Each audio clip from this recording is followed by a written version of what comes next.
Então, gente, isso aqui é um tema difícil, né? Às vezes acontece nos nossos lares, ou na casa de algum conhecido, né? Um parente. E a gente vai dar umas pinceladas aqui, obviamente o assunto não se encerra hoje, né? O tema de dependência química e espiritualidade, especificamente, está nesses dois livros que nós trouxemos da AME, para quem quiser dar uma olhadinha com mais detalhes, tá bom? É o livro Saúde Integral e o Saúde e Espiritismo. Uma das especialistas nesse assunto é a psicóloga da AME ABC, Maria Luísa Bernardo, que é autora dos dois livros, tá bom? Como referência, tá? Bom, aqui é uma frase que a gente sempre gosta de mostrar, que vale para todos nós, né? Porque o que percebemos muitas vezes é que precisamos passar pela mesma lição até a ficha cair, até a gente aprender de fato. Essa frase é da Maria Teodora Guimarães, do livro Viajantes, né? Histórias que o Tempo Conta. Ela fala, se esbravejássemos e se chorássemos menos, se nos fizéssemos menos de desentendidos, se nos ofendêssemos menos e se finalmente fingíssemos menos que não percebemos os sinais do nosso passado em nós, né, com certeza não precisaríamos apanhar tanto da vida, ou melhor, das vidas, porque o que temos visto é que carregamos para frente não somente as marcas do nosso passado, mas também as marcas da nossa teimosia.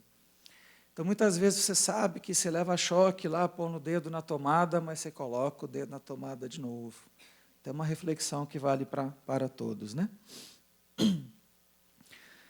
Bom, uma abordagem rápida, né, em algumas definições sobre a dependência química. É uma doença primária, né, começa sem necessariamente um fator externo, mas, enfim, é uma predisposição, uma doença crônica, progressiva e fatal. Né? Aquela pessoa que fala, eu não sou dependente químico, que é um paciente muito difícil da gente abordar, é um paciente que raramente chega no consultório, que dificilmente chega para um atendimento no posto público, que às vezes chega no pronto-socorro, né, em estados lamentáveis, né, de falta de higiene, de falta de asseio, né, e aquele quadro realmente bem triste que a gente aborda. Né? Vira muitas vezes morador de rua, e reclama de tudo, reclama de todos, né, uma posição de muito vitimismo, né? Mas é o quadro que geralmente chega, porque muitas vezes tem só que remediar, né? Não dá tanto para tratar no começo, mas a nossa tentativa é sempre de ajudar. Né? Então, com relação ao uso, abuso ou dependência, alguns conceitos fundamentais para a gente trocar uma ideia. O uso é quando é eventual ou esporádico. Ele pode ser eventual, esporádico e constante. O abuso é o uso que gera problemas de variados tipos. A pessoa briga em casa, deixa de pagar as suas contas, gasta com bebida ou com droga. Né? E já a dependência é o uso continuado, problemático e compulsivo. A pessoa não consegue parar de usar, seja que tipo de droga for. Razões para o uso, né, que a gente vai ver em números de estatística, curiosidade, né, muitas vezes começam até no meio universitário, né, nas festas universitárias, a gente vê, como é que chama, raves, né, alugam sítios, fazendas, no interior principalmente, com música eletrônica e todo tipo de droga. Né? Então, muitas vezes começa pela curiosidade, aquele jovenzinho que não tem a cabeça em cima do pescoço, não tem a cabeça no lugar, ou não tem uma formação de família que deu já orientação básica, boa, estruturada, do que é inteligente, do que não é inteligente fazer com a própria vida, ele vai nesses lugares, ele se vislumbra, né, e, de repente, começa por curiosidade. E tem muito lance na faculdade de medicina, por exemplo, eu lembro da minha primeira aula de anatomia com o professor. E a primeira aula de anatomia é uma aula importante, porque você faz homenagem ao cadáver, vai um padre, vai um pastor fazer um discurso muito bacana, né? Em respeito àquele corpo que a gente está começando a estudar. Né? Mas o nosso professor de anatomia chegou e falou assim na primeira aula: agora vós sois deuses. Então você imagina um menino, uma menina, 18 anos, 19, 17 às vezes, começa a embutir na cabeça do acadêmico que ele passa a ser Deus, ou semideus, só porque entrou numa faculdade de medicina, né, que tem aquele poder, entre aspas, de vida ou de morte sobre uma outra pessoa. Né, então, os professores têm que ter muito cuidado com o que se fala. Né? Geralmente, a gente entra numa faculdade muito imaturo, não é mesmo? Em qualquer curso, né, você entra muito imaturo. Mas você falar isso, olha, a partir de hoje, vós sois deuses. O que está enaltecendo na cabeça do estudante? A vaidade, a prepotência, né? E o cara já começa a se achar, nem formado está, e já começa a se achar. Né? Então já começa meio torto, começa meio errado. Então, curiosidade, uso de drogas, né? Imitando outras pessoas, pressão de algum grupo, vai lá, usa também, né? Influências, né? Da própria mídia, modismos. Né? A gente vê, por exemplo, com relação ao tabagismo comum, nos anos 50, 60, 70, era chique fumar. Né? Nos cinemas, os artistas, nas novelas. Né? Hoje, a ciência foi evoluindo, percebendo que o cigarro, de fato, comprovadamente faz mal à saúde, tem uma campanha. Né? Mas a mídia também influencia. Quem não fumava na década de 60, 50, 70, era fora, era excluído do grupo, era bobão, era criança. Né? Os meus pais foram de uma geração que fumaram. Acredito aqui que essa experiência aconteceu em várias famílias aqui, inclusive. Né? E largaram ao longo do tempo, graças a Deus, enfim. Mas tem a mídia que influencia. Né? Muitas propagandas, né? Você consome tal produto, você fica super poderoso, né? Que é aquela coisa. Né? Enfim. Ou jovens aqui que buscam novas sensações, ou fuga de realidade, e aí pode estar correlacionado também a uma depressão, né? Que não está sabendo lidar com os problemas do seu dia a dia e, de repente, entra no uso, abuso ou dependência dessas substâncias não lícitas. Né? E existe, obviamente, muita controvérsia da questão da legalização das drogas. Né? A posição da Associação Médico Espírita é contrária, visto que todas as experiências dos países que foram legalizados, sejam na América do Norte ou na Europa, não foram bem-sucedidas, não abaixou o índice de violência de nada, o consumo igual, enfim. Né? E a maconha é considerada uma droga esquizofrenizante, porque causa dano no funcionamento do sistema nervoso. Então, a gente não pode ser favorável ao estímulo nem à legalização. Como também não somos favoráveis ao uso do cigarro simples, né, apesar de ser uma droga legalizada, o que para mim também é um absurdo e um contrassenso, porque os governos ganham em impostos na venda dessas drogas lícitas e gastam depois em tratamento de saúde dos problemas que as pessoas que fumaram a vida inteira ficam lá na frente. Né? Mas com relação ao nosso tema de hoje aqui, eu tenho tido contato com alguns pacientes que têm uma única vez um contato com cigarro de maconha e o cara surta. Ele sai da sua realidade, fica agressivo, faz coisas que não lembra, a família fica desesperada. Em compensação, outros pacientes, outras pessoas, usam cigarro de maconha a vida inteira, nunca tiveram um surto. E aí fica aquela campanha, não, eu não tive nada, então vamos legalizar.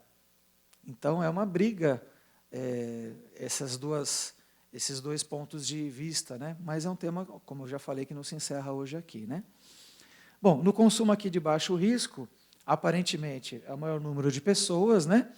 Não causa tantos problemas assim, um uso sem complicações, depois evolui para um abuso, tem problemas quando consome, uma dependência, aí diversas partes da vida já foram atingidas. Família, escola, trabalho, problemas financeiros, e assim por diante. Né?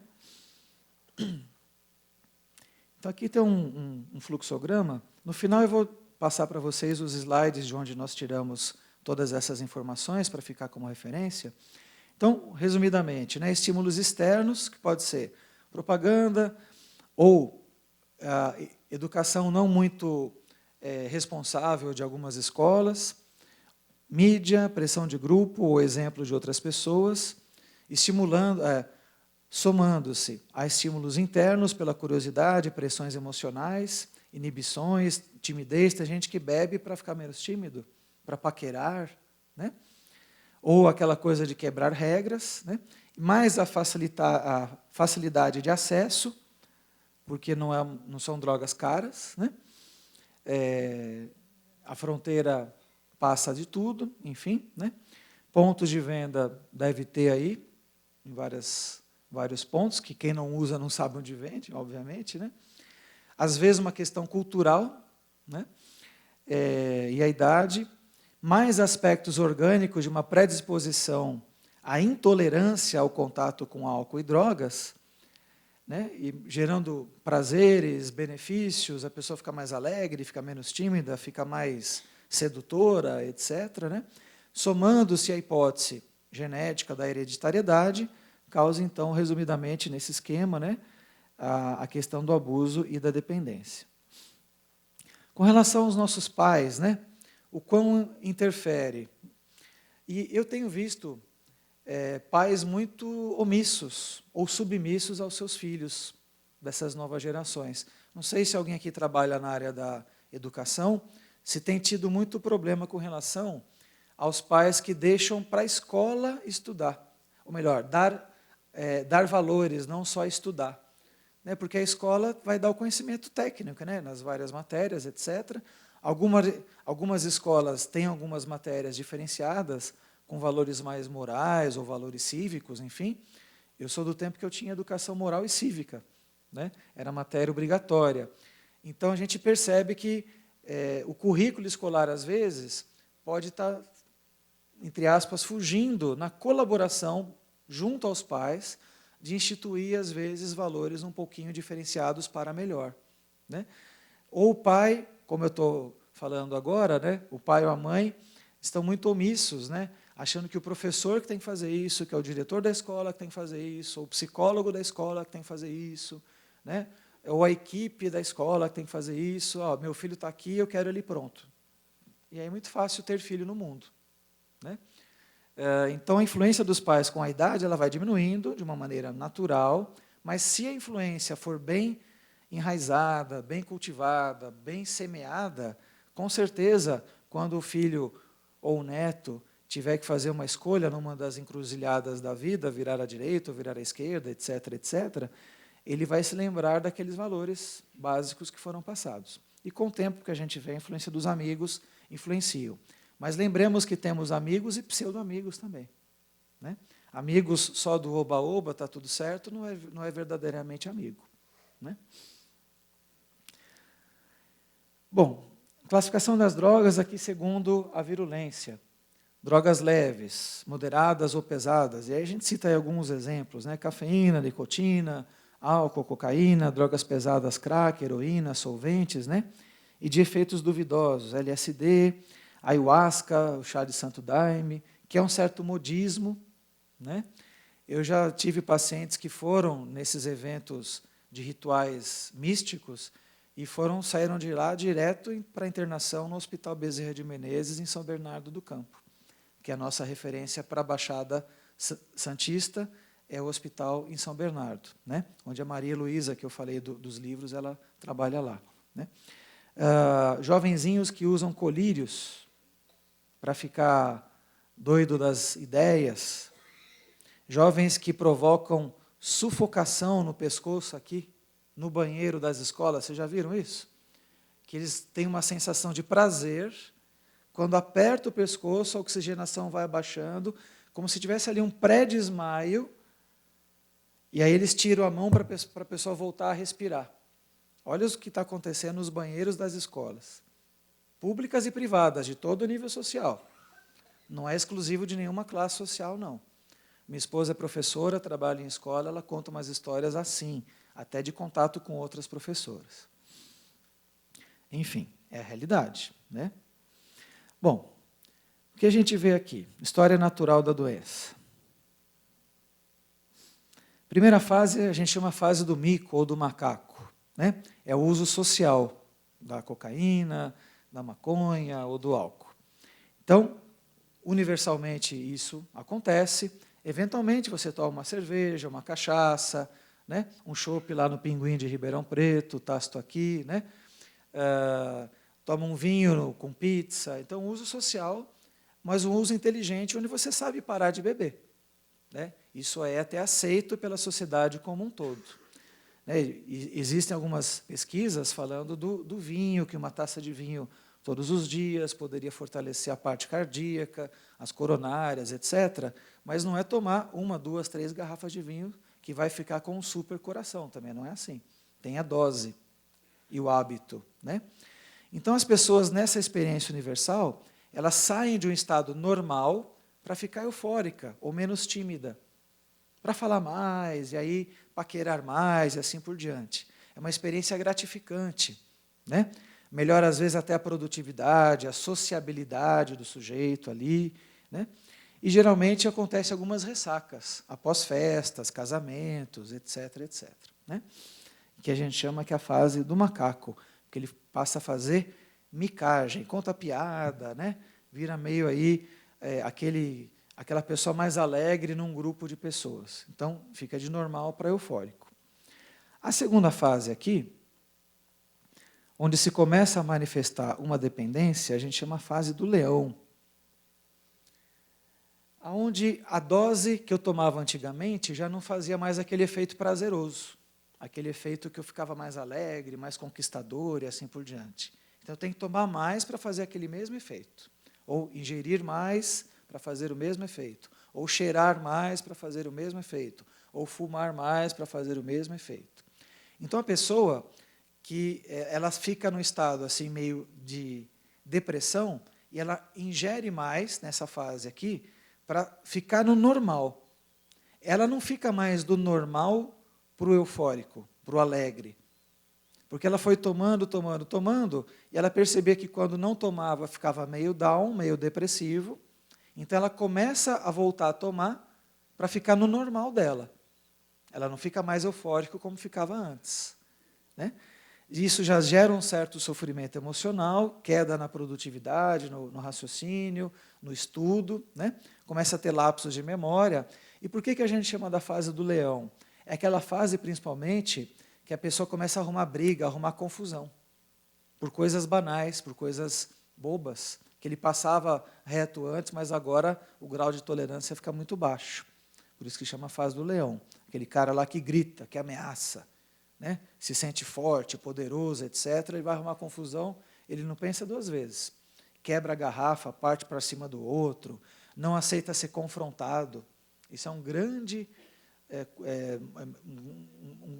grande dificuldade nossa, porque o dependente químico não aceita ser confrontado, ele acha que ele está certo o tempo todo. Já vamos falar um pouquinho disso mais adiante, né? A terceira fase, que a gente considera a adicção total, e de uma fase para outra, gente, pode passar muito rápido, viu? Não demora meses ou anos, não, às vezes é muito rápido, tá? Que a gente chama da fase do porco. Por quê? Porque a pessoa já está numa dependência físico-química daquela ingestão. A pessoa, mesmo tomando mais drogas ou bebendo mais álcool, ela não sai mais da fase de depressão. Então, o cara para de tomar banho, não faz mais a barba, não se cuida, fica naquele estado de sujeira, por isso que chama, entre aspas, a fase do porco. Tá?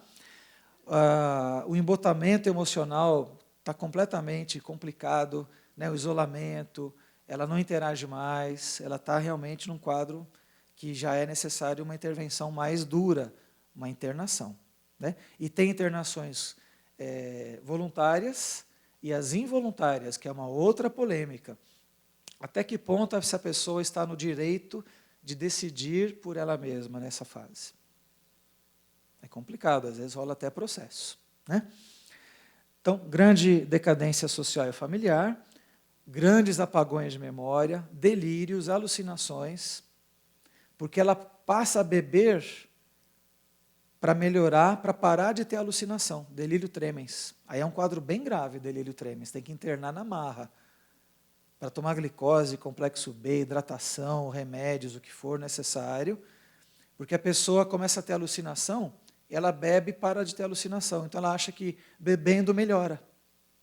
Mas fica o cachorro correndo atrás do próprio rabo. Né? Então a fase do porco. Tá? Vamos lá. Então, o que eu falei aqui só está em tabelas verticais, mas é a mesma coisa do que eu falei dos slides anteriores. Tá bom?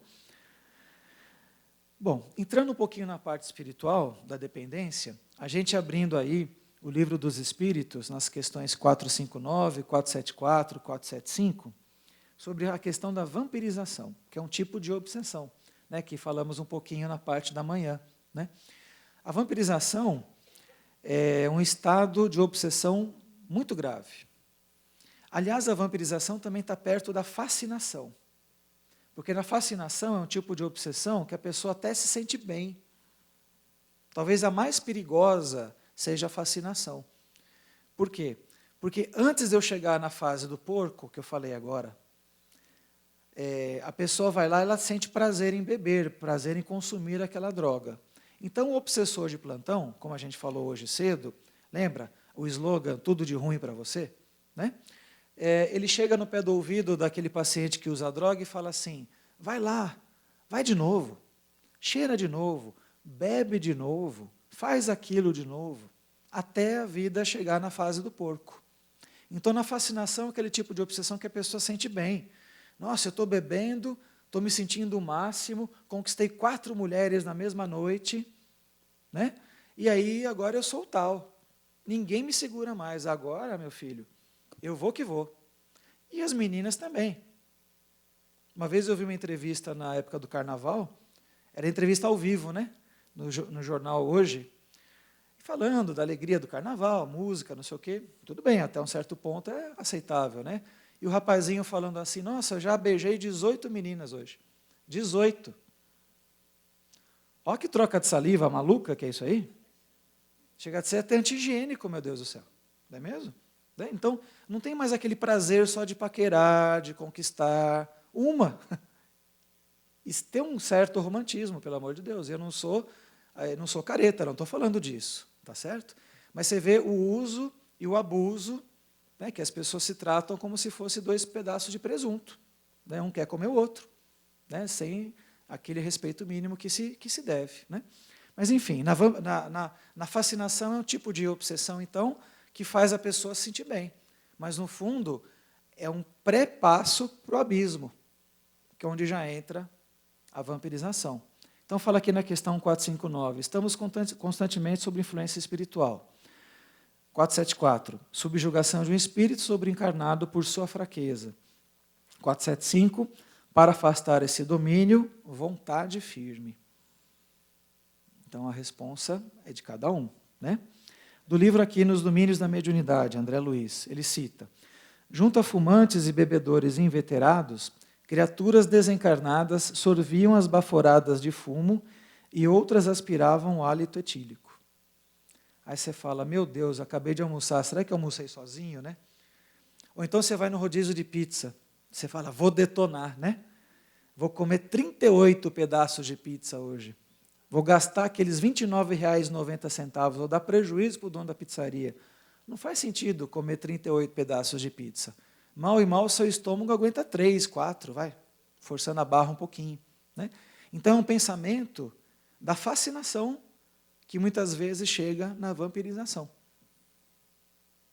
E a gente vê várias literaturas, isso me lembra o livro Um Roqueiro no Além, não sei se alguém aqui já leu, do Nelson Moraes, que me parece, pela história, que fala do desencarne do Raul Seixas e todas as consequências de drogas e o corpo, o espírito sofrendo com a deteriorização do corpo após o desencarne, né? Uma história muito triste. Né?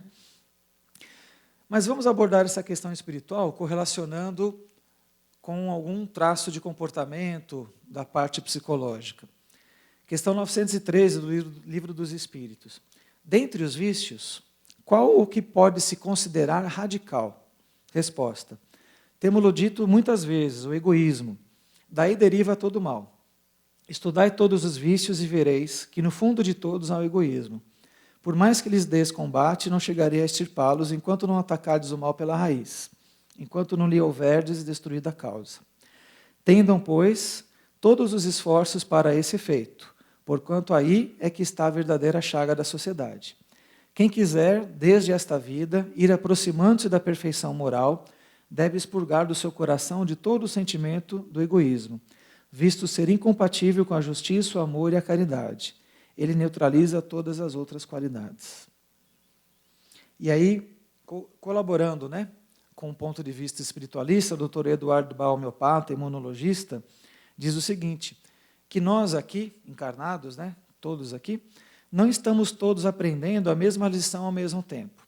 Uns está dominando o orgulho, o outro o medo, o outro o ódio e assim por diante. Mas o fator essencial para a saúde é que aprendamos a lição que nos foi destinada. Então eu posso ser mais evoluído aqui do que o Tácito, por exemplo, que é nosso amigo e irmão, em um assunto. E ele pode ser mais evoluído do que eu em outro assunto. Nenhum é melhor ou pior que o outro. Está todo mundo aqui encarnado, no mesmo planeta, está todo mundo aqui aprendendo na mesma escola. Mas cada um vai ter as suas peculiaridades, da sua necessidade, do seu aprendizado. Né?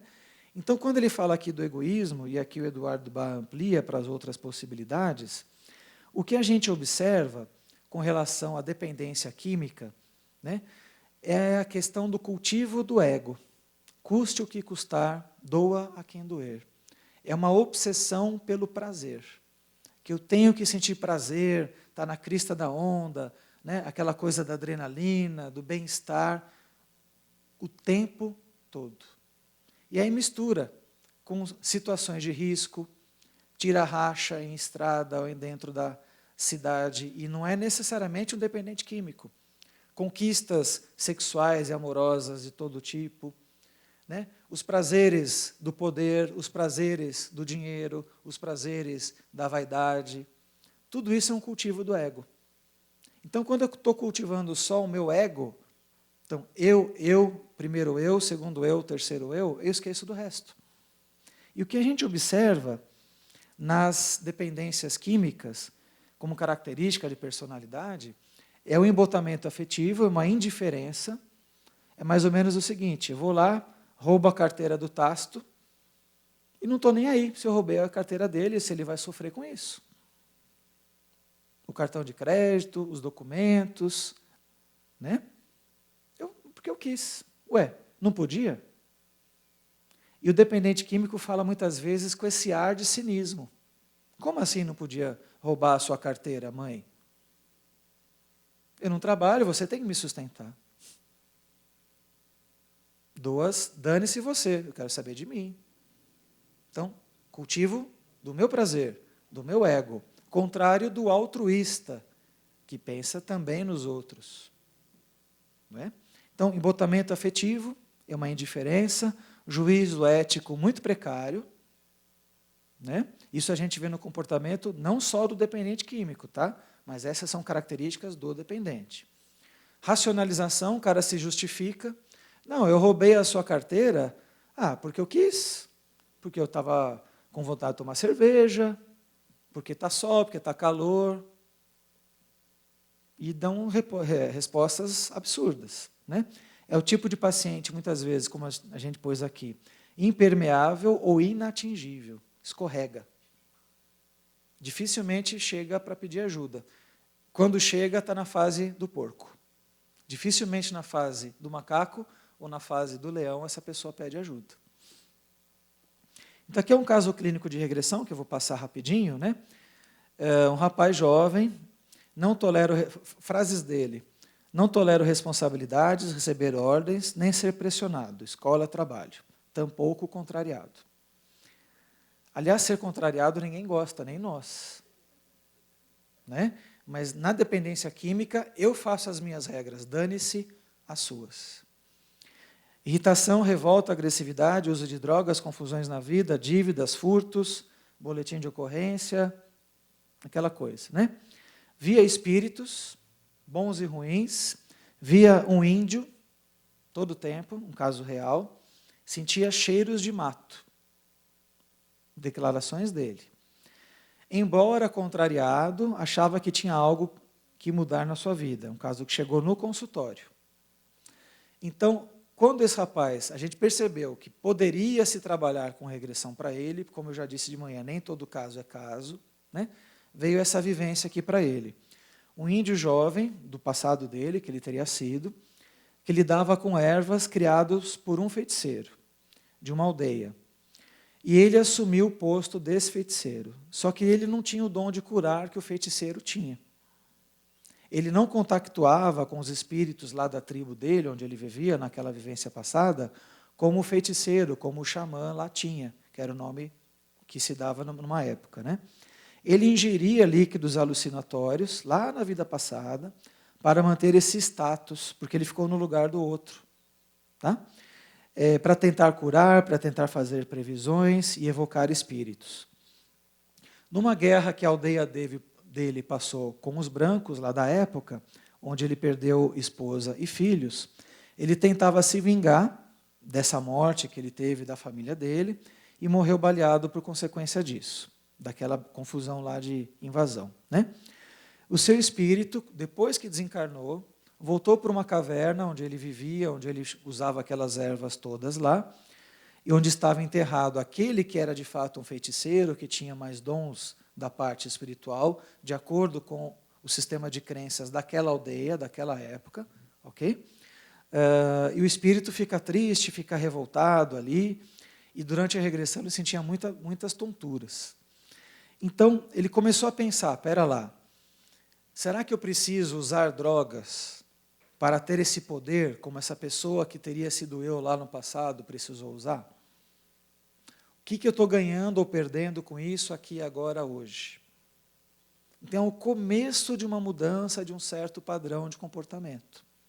Não que ele vai virar um ser super equilibrado, super reto, não fazer mais bobagem nenhuma da noite para o dia, porque mudanças radicais assim não existem. As pessoas mudam conforme a sua vontade de mudar, mas são mudanças gradativas, né? E esse lance que ele tinha também das contrariedades, da revolta, ele percebeu que o que ele passou naquela existência faria sentido uma revolta, porque ele perdeu a família que teria sido massacrada pelos brancos naquela aldeia onde ele vivia. Mas aqui e agora, ele tem mãe, ele tem pai, que são super preocupados com ele. Então, para começar a dar valor à família que ele tem hoje, sem revolta, para deixar de ter aquele comportamento rebelde, meio crianção, meio adolescente, que ele teve naquela existência passada. Então, é um processo de aprendizado. Esse jovem teve recaída? Teve recaída, sim. Então, quando você começa a embutir devagarinho as questões de causas e consequências, lei de ação e reação, causa e efeito, né? E o lado espiritual disso, sobre o vampirismo principalmente, a gente tem que deixar aquele paciente dependente químico com um pouquinho de medo.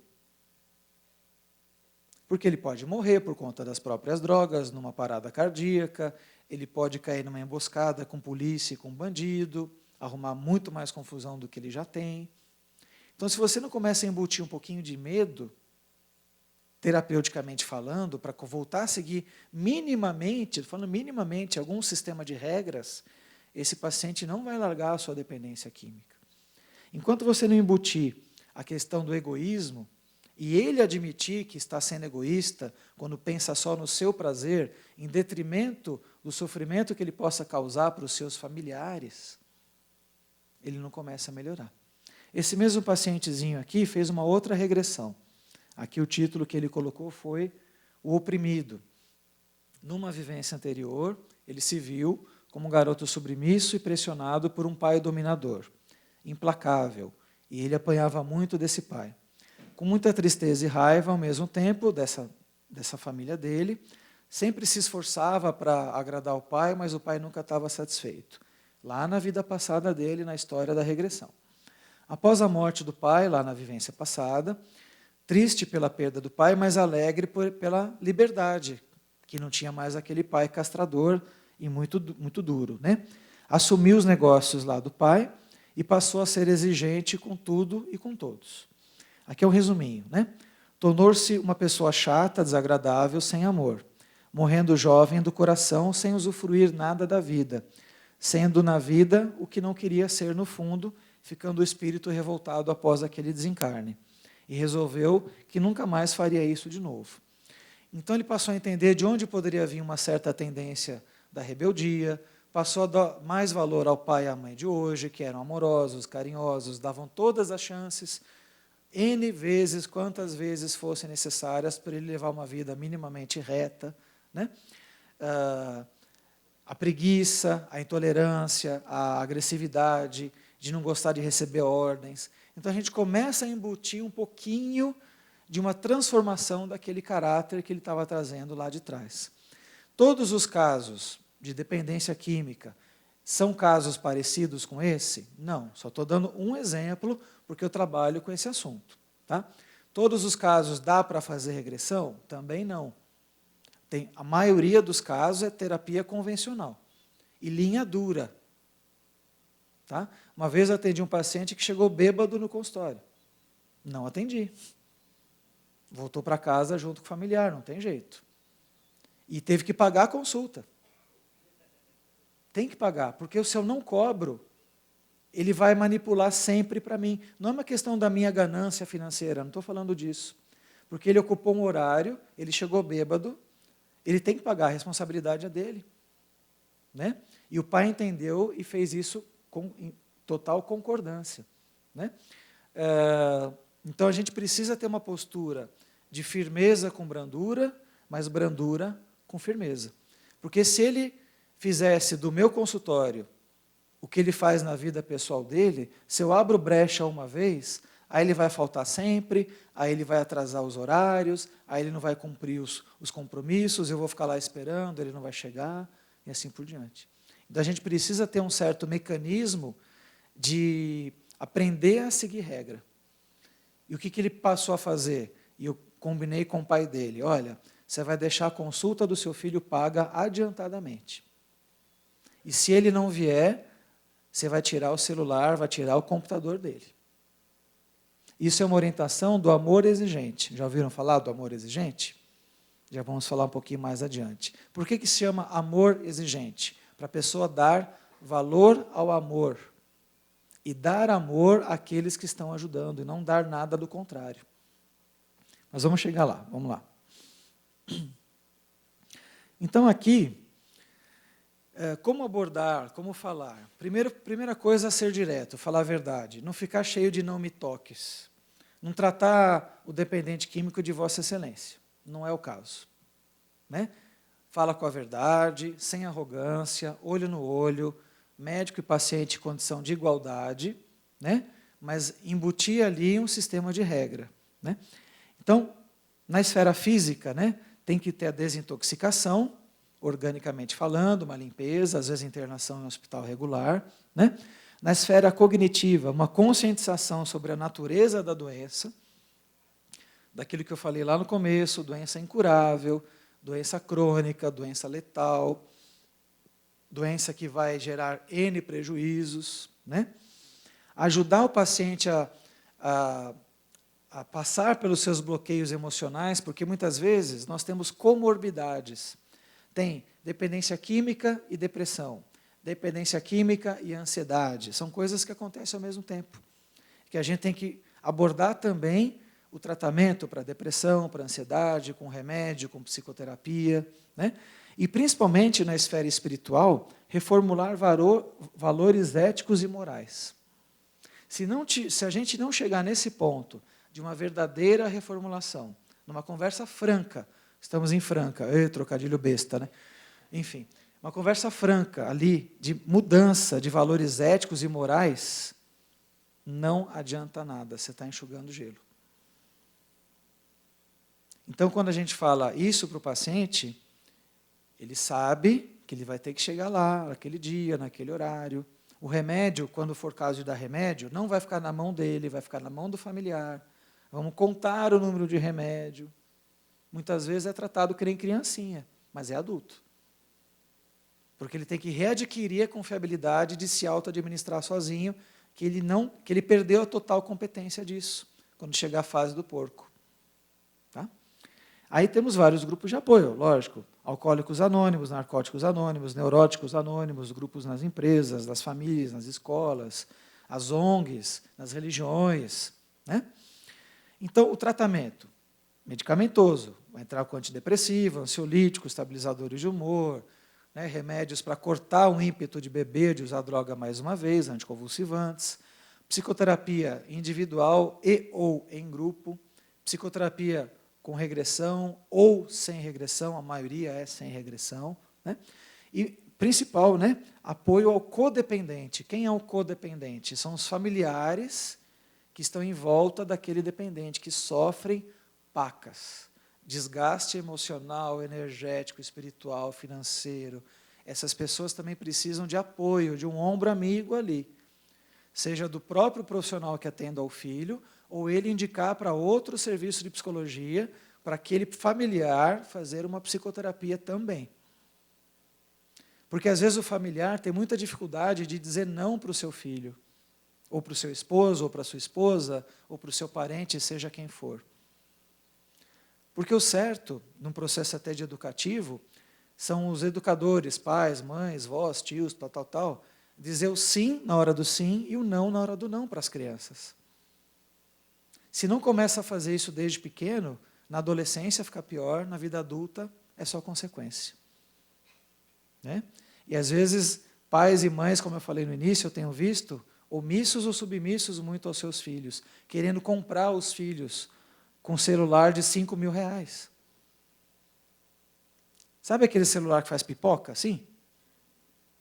Faz sentido você comprar um celular de 5.000 e dar para o seu filho, que está com nota vermelha na escola, que joga as roupas no chão, que chuta a sua canela quando chega em casa? Você está dando prêmio para quem não merece. Esse tem muita chance de virar um dependente lá na frente. Sabe por quê? Porque o que ele quer fazer dentro de casa, ele vai querer fazer fora de casa. E a vida vai falar, filho, aqui não. Na rua, não vai ser tudo do seu jeito, não. Aí ele vai começar a beber, enfrentar, não sei o quê, fica todo corajoso, empombado, vai arrumar confusão. Mas ele foi educado erradamente lá atrás, né? Olha a responsabilidade de ter filhos. Não é só gerar, é cuidar, né? Então eu cito aqui o Amor Exigente, é um grupo muito bacana, que quase sempre está relacionado à Igreja Católica, mas tem também grupos de amor exigente em casas espíritas,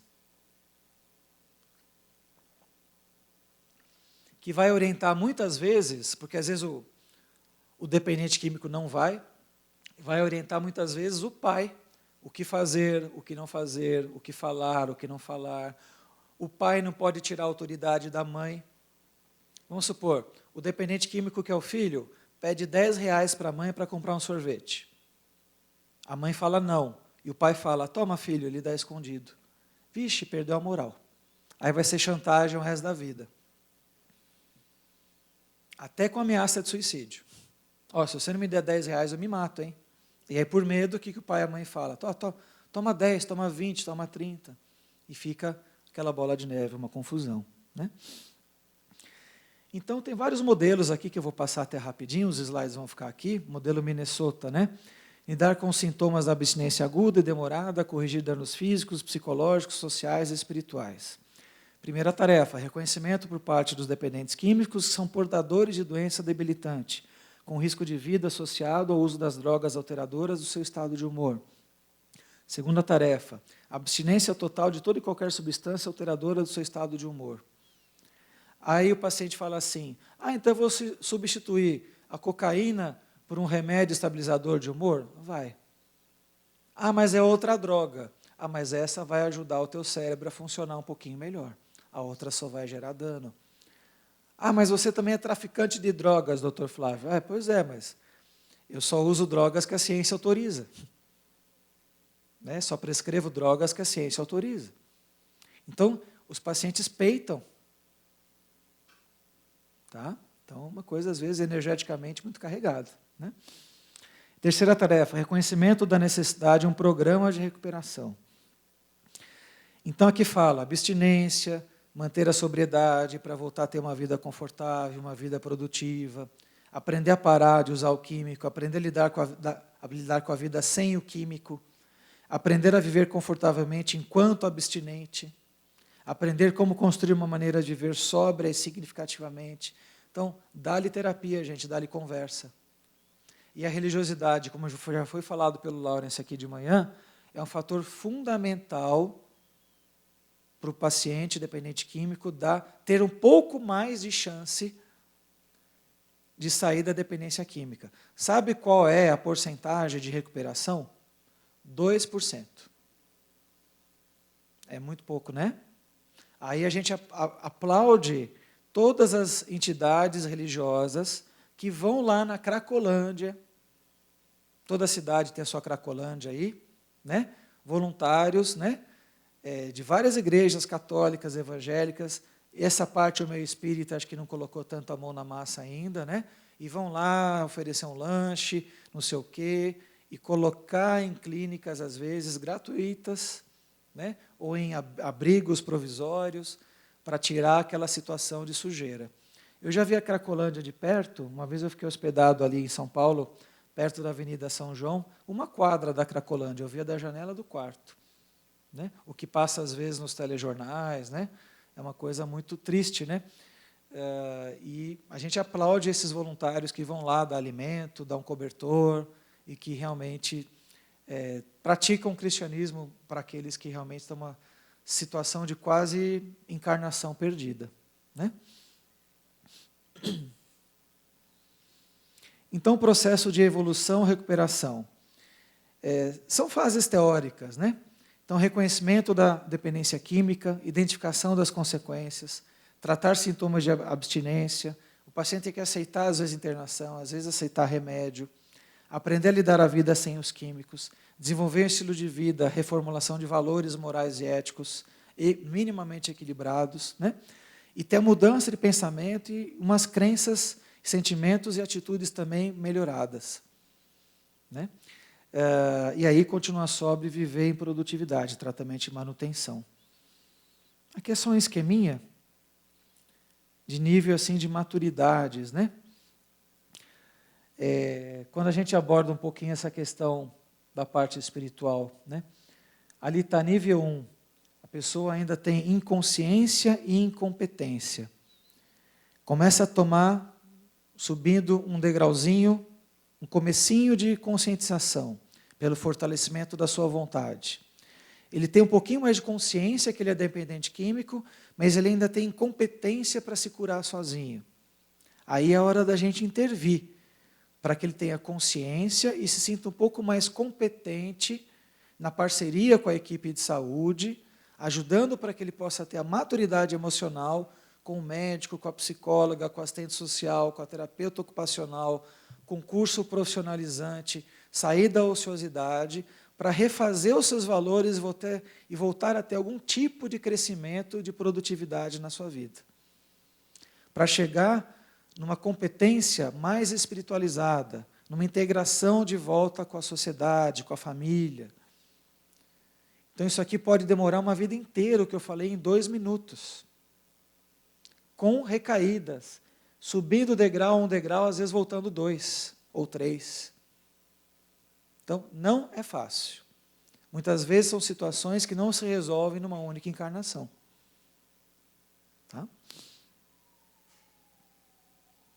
2 a 3 anos para lidar com a síndrome de abstinência e superar, e de 8 a 10 anos para que o dependente químico retorne a uma condição, entre aspas, normal. Demora, né? Demora sim.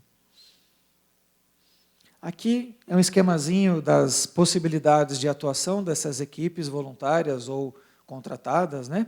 Seja do sistema público ou sistema privado, trabalhando em empresas, hospitais, escolas, ambulatórios, albergues, cadeias, prisões, né? Havendo aí enfermarias especializadas, pessoas treinadas para isso, pessoas que gostem de trabalhar com esse assunto, porque precisa gostar, não é mesmo? Vamos ser sinceros, né?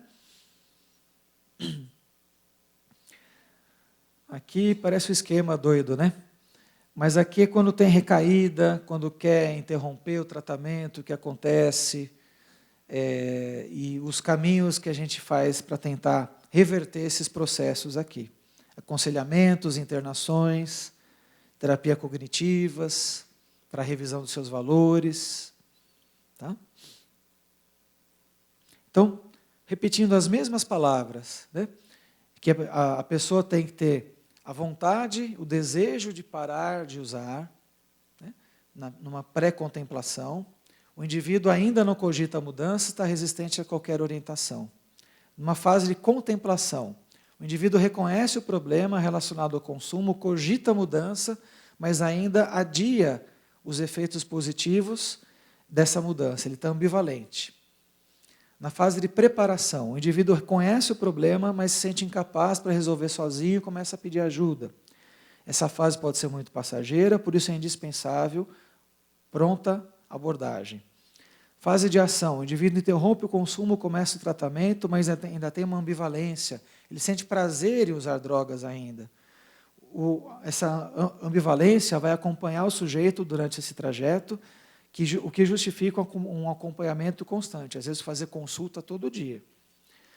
Manutenção. Manutenção da abstinência será sempre colocada em xeque pela ambivalência, aquela dúvida, e pelos fatores de risco que o acompanham.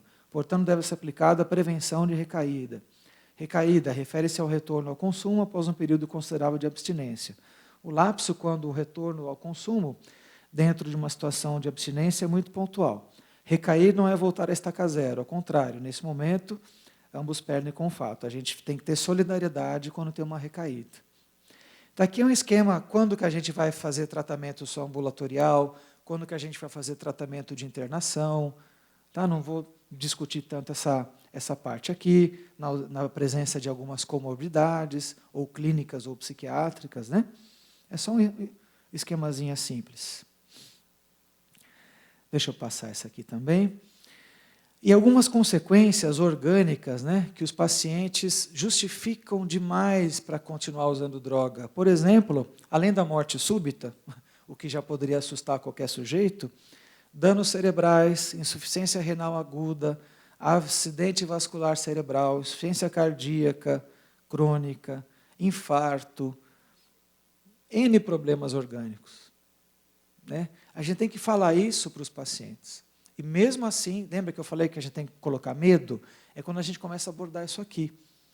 E mostrar a pacientes que tiveram consequências físicas decorrentes do uso da droga.